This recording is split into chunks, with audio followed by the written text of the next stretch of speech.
Good afternoon, everyone. On behalf of the President and the First Lady, my husband Joe, and myself, it's a pleasure to welcome you all here today. I want to start by offering my special thanks to our First Lady and my dear friend, Michelle Obama, for hosting us today and for all she is doing to share this beautiful house with so many Americans. And what an extraordinary group of individuals we have here today. Esteemed women representing all branches and ranks of the United States military, as well as members of the Joint Chiefs, senior enlisted advisors, and others who are working throughout this administration and on the behalf of our country. We're also joined by many wonderful and active spouses who work tirelessly to support our troops and their families. What an honor it is to be with all of you. Michelle and I have been working together over the past year, visiting bases around the country and abroad, meeting with various groups to explore the issues faced by our service members and their families while they're deployed and when they return home. We have both been truly overwhelmed by the courage of our men and women in uniform and inspired by the dignity and the same sense of patriotism that you exhibit every day. Just this past Sunday, I was at Nellis Air Force Base in Nevada, where I spent time with the Ojala family. Technical Sergeant Thane Ojala will leave in January for her third deployment in Iraq. Her husband is a master sergeant who has already been deployed once, and the Ojalas have 3 children. Think of the sacrifices that this family is making for our country, yet they do so with pride and without complaint. At Nellis, I also spent time with Mrs. Lori Kresge, a military spouse who is dedicated to the Air Force family and works every day to support our troops, spouses, and their families. These are 2 women, yet their stories reflect the hundreds of thousands of women who ensure the security of our nation in various roles and ways. I've seen the commitment and passion of women like Patty, Annette, and Sheila, who, like all of you, have dedicated their lives to our troops and their families. As each of you knows, women have always played a critical role in supporting our nation's defense and security, and this role will only continue to evolve and grow in the future. We want you to know that my husband and the President and his team recognize the special circumstances that women face in the military. We also want you to know that Michelle and I are working to use our platforms to raise awareness about these issues and to encourage all Americans to join us in supporting our military through acts of service. There is a role for all Americans to play in supporting our soldiers. Just this morning, I was on Capitol Hill for the first ever USO package event, specifically for women serving overseas.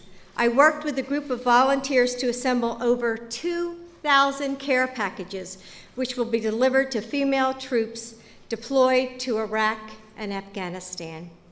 It's a simple effort, but one with our female troops in mind.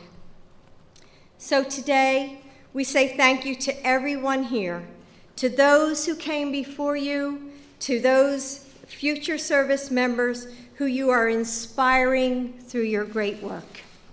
It's now my pleasure to introduce General James Cartwright, the Vice Chairman of the Joint Chiefs of Staff.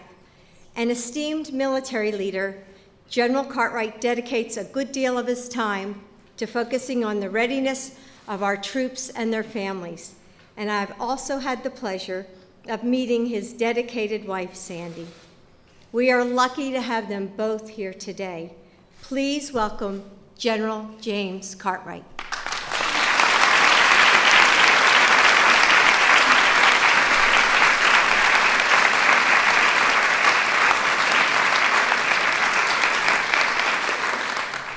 Thank you, Dr. Biden, for that kind introduction, and to all of the distinguished guests that are here today. And a special thanks to the First Lady for hosting us, particularly in the tradition of Eleanor Roosevelt in this room. Quite frankly, you don't normally put Marine fighter pilot with a spot of tea. So I will do my best here. But when Eleanor Roosevelt hosted similar events, attitudes were significantly different. In fact, when Marines were first admitting women during World War II, the question of what to call them was brought to the Commandant. The response was easy: Marine. On Saturday, Sandy and I attended a Marine Corps birthday ball at the Naval War College up in Newport, Rhode Island. And as tradition goes, we present a piece of cake to the oldest Marine and the youngest Marine. The honored oldest Marine in attendance was Corporal Janice Calden, who served as a photographer at Camp Lejeune during World War II. She even planned a visit for Roosevelt to the camp. But as the crowd stood and applauded and the MC read her bio, there was one thing that truly struck me. At no time did the MC mention that she was a female, only that she was a World War II veteran and a Marine. I think this speaks volumes about how we think about our uniformed women. Not a distinct separate group, but equal contributors to the team. Today's women are key contributors to our military team. Over 200,000 have deployed since 9/11, and over 100 have made the ultimate sacrifice for this nation. Women like Navy Captain Chatfield have led provincial reconstruction teams in Afghanistan. Women like Major General Collins, now Director of Plans and Policy at the United States Strategic Command, have piloted the space shuttle. Women like Major Malachowski have piloted F-16s as part of the Air Force's Thunderbirds. And General Dunwoody has achieved the rank of 4-star general. To me, these women represent many of the core and essential values of our military, and they also represent the true treasure of this nation, our youth, and the people who serve. I am privileged to interact with each of you today, the young men and women of our armed services, whether deployed, in garrison, or in recovery at one of our medical facilities. I find each of you committed to service. Each of you believes this is your nation, and you have learned of sacrifice and commitment early in your lives. You universally believe in service now and into the future, wherever you may land. And you will be our teachers, our first responders, our government officials, and our industry leaders. There is no doubt in my mind about that. You need only know these people, the rest of you in this room, to be proud of each and every one of them. You each have my admiration and my true respect. Thank you so much. And now, I'd like to introduce another woman of high achievement. My friend, the Secretary of Homeland Security, Secretary Napolitano.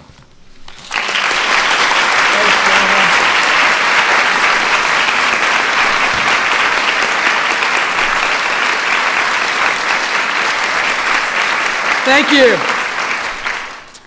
Thank you, General Cartwright, and thank you, Dr. Biden and First Lady Obama, Michelle, for hosting this grand event. A warm welcome to all our veterans, active duty servicewomen who have joined us from across our nation's military branches today. I'm excited to be here to honor the enormous contributions that women have made and continue to make to the military.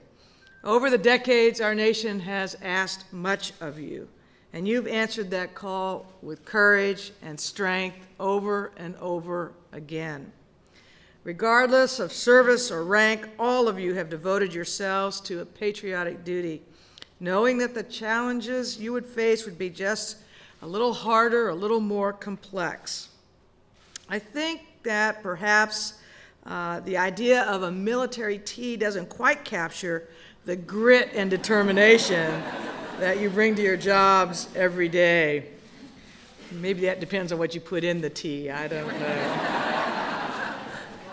As you may know, one of the services, the United States Coast Guard, falls into the Department of Homeland Security. At DHS, we are proud of the 42,000 men and women of the Coast Guard who put themselves in harm's way to protect our nation. In fact, women began protecting our coasts as lighthouse keepers more than 150 years ago. And more recently, the Coast Guard has seen many notable firsts for servicewomen, including the first African-American female commanding officer of a Coast Guard cutter, the first female commanding officer of the Coast Guard Institute, and the first woman promoted to Rear Admiral, upper half, who went on to become the first female vice commandant of the Coast Guard. We're also happy to say that last year's Coast Guard class of enlisted recruits had the highest percentage of service women ever. Admiral Allen and I are intending to keep that trend going in that direction. So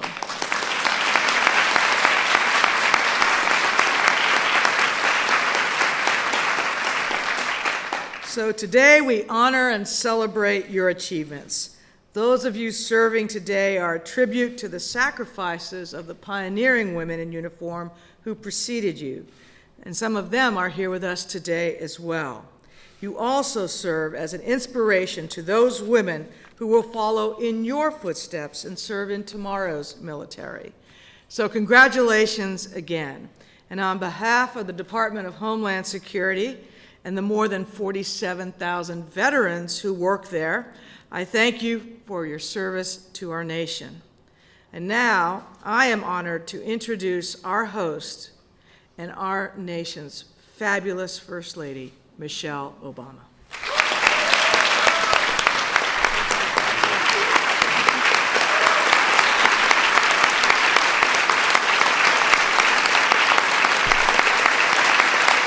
Thank you. Thank you.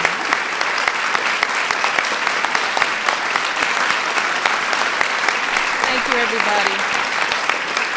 Thank you so much. Thank you. Isn't this nice? It's just so very nice.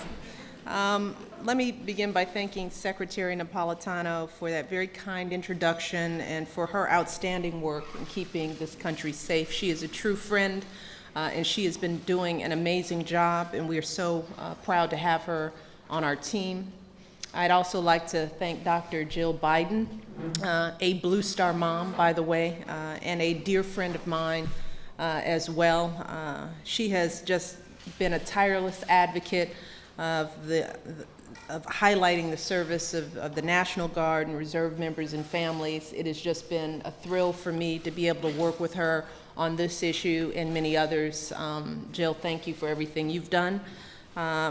And I also would like to acknowledge Representative Susan Davis, Gwen Moore, as well as Jan Schakowsky, who are here for their terrific work and for joining us today. It's good to see you all. And I also want to recognize General Cartwright, Vice Chairman of the Joint Chiefs of Staff, along with the members of the Joint Chiefs of Staff who are here, and their wonderful wives. And this wasn't in the script, but please stand so that we can recognize and thank all of you. I know you weren't supposed to do this, but you can do it. It's my house.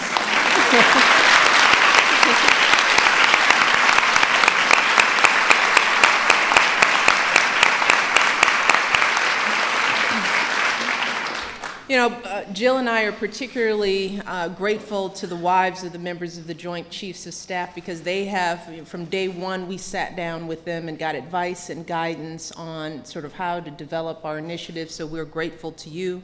And I also want to thank the senior enlisted advisors who are here today and their wives, and I like to ask them to stand as well, so we can give them a round of applause. Thank you.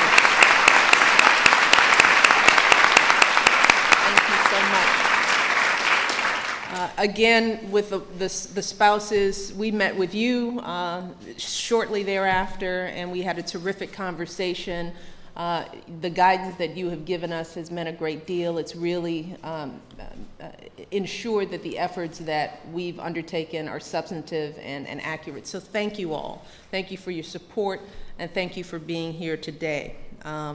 Let me also thank Patty Shinseki for her tremendous efforts on behalf of our nation's military children. Her husband, Secretary of Veterans Affairs, Eric Shinseki, is doing a terrific job, and Patty has become just one of my dearest friends and just always a spot of encouragement in a sea of work. So where is Patty? Patty, where are you? There. Thank you, Patty.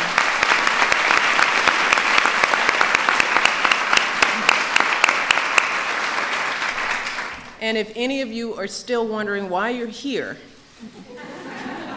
it's not just tea. You have to thank General Wilma Vaught. General!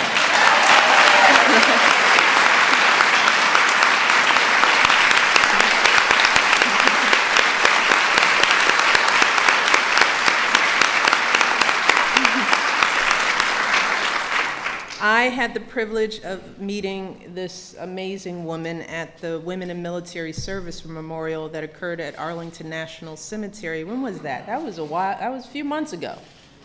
And as you all know, she has just poured her heart and soul into that memorial,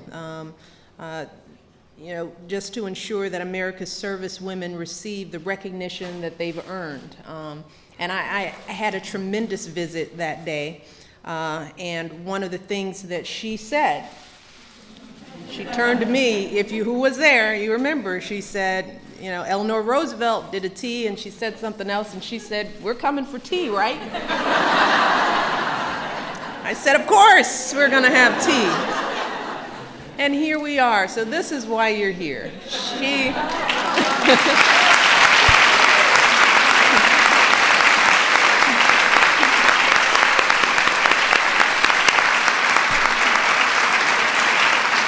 It was an excellent idea. But I also want to honor two very special ladies who are here today, and I got to meet them as well earlier this year. Esther Corcoran, who was born in 1905. I hope you don't mind me telling on you. There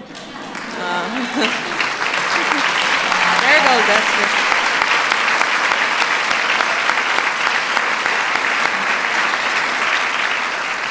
Esther was one of the first women in the Army to achieve the rank of lieutenant colonel. Pretty amazing.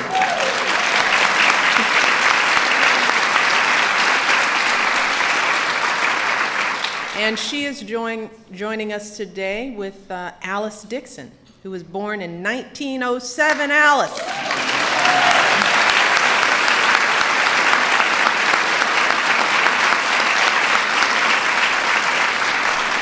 And Alice served with the famous 6888th Central Post Directory Battalion during the Second World War.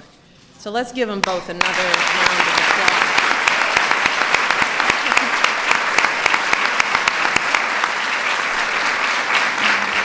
These ladies have contributed a great deal to this country, and while their lives may span a century, they're both young at heart. I've talked to them. They're pretty spunky.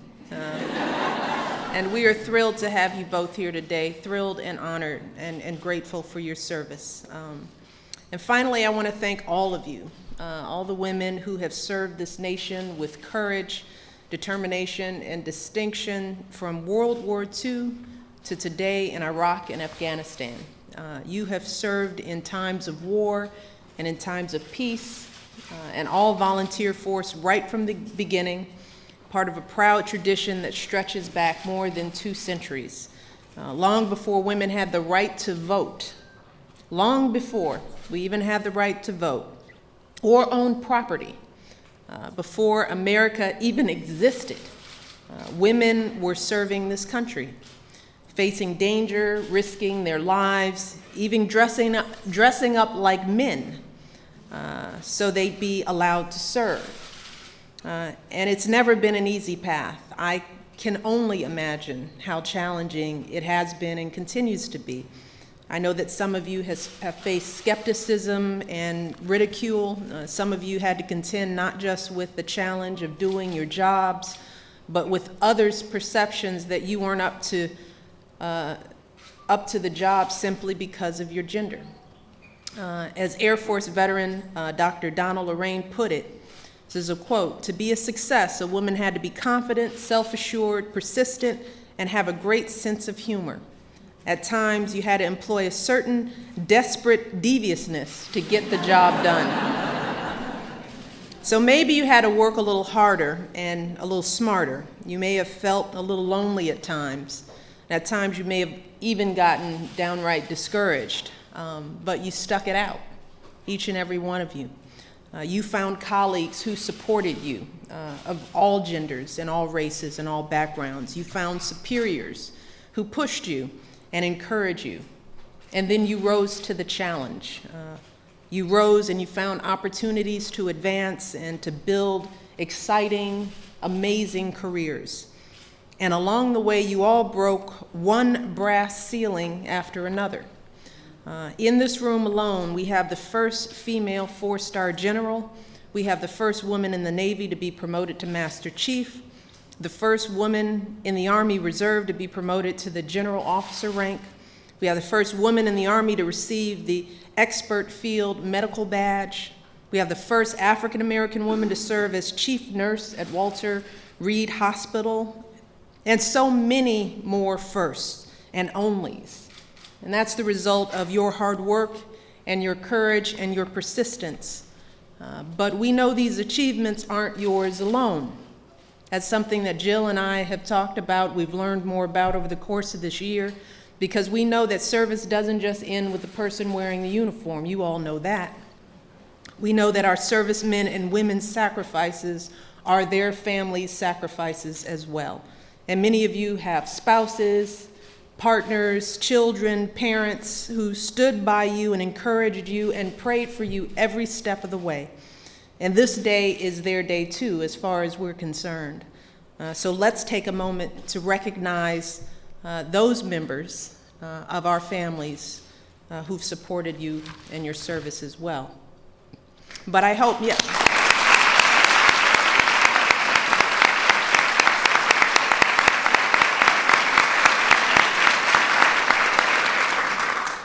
But I hope you all know that your service, that your legacy is more than just your own service. I hope that you know that your legacy will be measured in the service of every woman who follows in the trails that you've blazed, every woman who benefits from your daring and determination.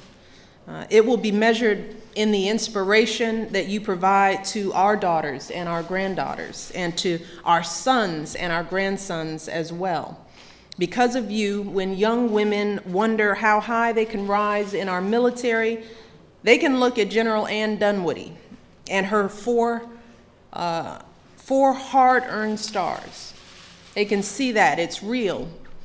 When they ask what kind of jobs they can do, they can look to women like all of you who've played just about every kind of role imaginable. And when they ask whether they can cut it, whether they have what it takes to succeed, all they have to do is to look at your lives, to look into your eyes, and to look at the careers that you've developed that inspire us all. They can look to the example of Coast Guard Commander Dorothy Stratton, who led the SPARS during World War II. And she stated, "We wanted to serve our country in its time of need." She said, "I'm proud to sponsor a new, she didn't say this, but I am proud to sponsor a new Coast Guard cutter bearing her name to ensure that her service will be remembered for generations."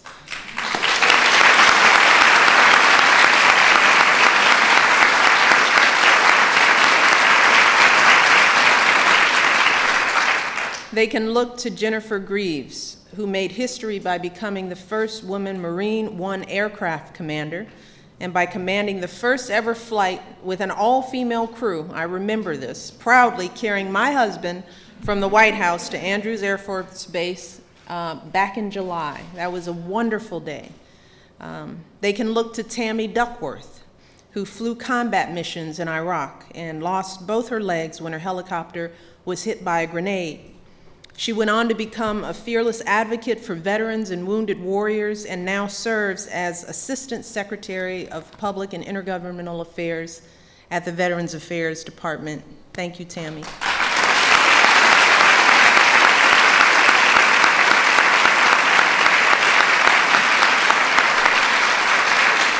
And they can look to the example of women like Amy Kruger, who lost her life in the unthinkable violence at Fort Hood 2 weeks ago.